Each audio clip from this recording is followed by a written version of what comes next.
नमस्कार। आज हम बात करेंगे भारत की पंचवर्षीय योजनाओं की। ये वो कहानी है कि कैसे एक नए नवेले आज़ाद देश ने अपनी आर्थिक तकदीर खुद गढ़ने की कोशिश की। तो सबसे बड़ा सवाल यही था 1947 में आज़ादी के बाद एक बिखरी हुई अर्थव्यवस्था को जमीन से कैसे उठाया जाए।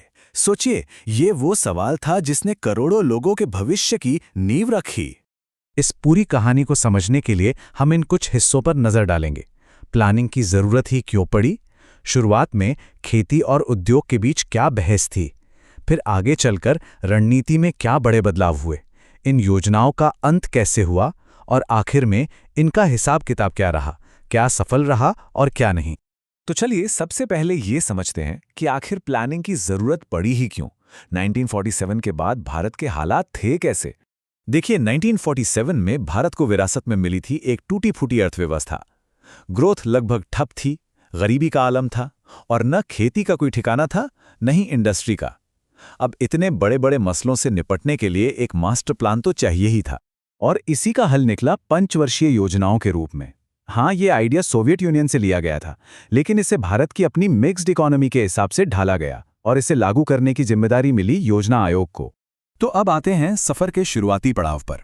उस वक्त एक बहुत बड़ी बहस चल रही थी कि देश को पहले किस चीज पर ध्यान देना चाहिए, खेती पर या फिर उद्योगों पर। आजादी के बाद के शुरुआती दशक इन्हीं योजनाओं के इर्द गिर्द घूमे। 1951 में पहली योजना आई, फिर 56 में दूसरी और 61 में तीसरी। और कमाल की बात यह है कि हर योजना का फोकस काफी अलग था। अब यहाँ एक बहुत ही दिलचस्प मोड़ आता है। पहली योजना में सारा जोर था खेतीबाड़ी और सिंचाई पर, मतलब देश की खाद्य सुरक्षा सबसे पहले। लेकिन दूसरी योजना में देखिए, फोकस पूरी तरह पलट गया। अब जोर था भारी उद्योगों पर, बड़े बड़े कारखानों पर। एक तरह से पहले पेट भरने की बात हुई, फिर देश की औद्योगिक बुनियाद बनाने की।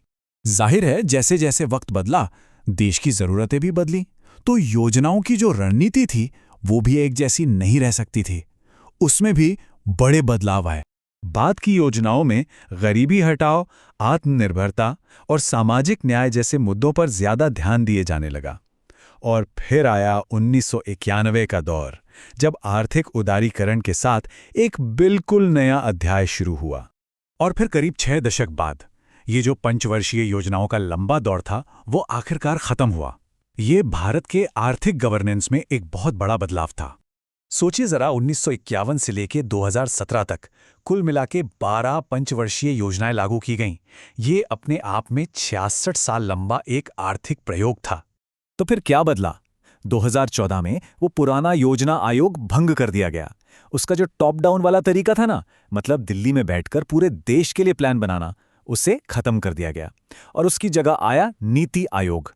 ये एक थिंक टैंक की तरह काम करता है, जो राज्यों के साथ मिलकर ज्यादा सलाह मशवरे से काम करता है। तो अब बात करते हैं इस पूरे सफर की विरासत की। आखिर इस बड़े प्रयोग से हासिल क्या हुआ, क्या काम कर गया और क्या नहीं, चलिए देखते हैं।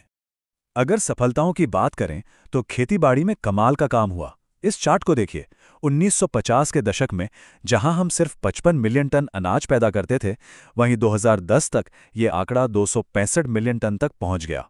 मतलब भारत खाने के मामले में आत्मनिर्भर बन गया। तो कुल मिलाकर हिसाब किताब क्या बैठता है? एक तरफ देश में एक मजबूत औद्योगिक बेस बना, साइंस और टेक्नोलॉजी में तरक्की हुई, खेती बढ़ी। लेकिन दूसरी तरफ सरकारी कंपनियां उतनी सफल नहीं रहीं।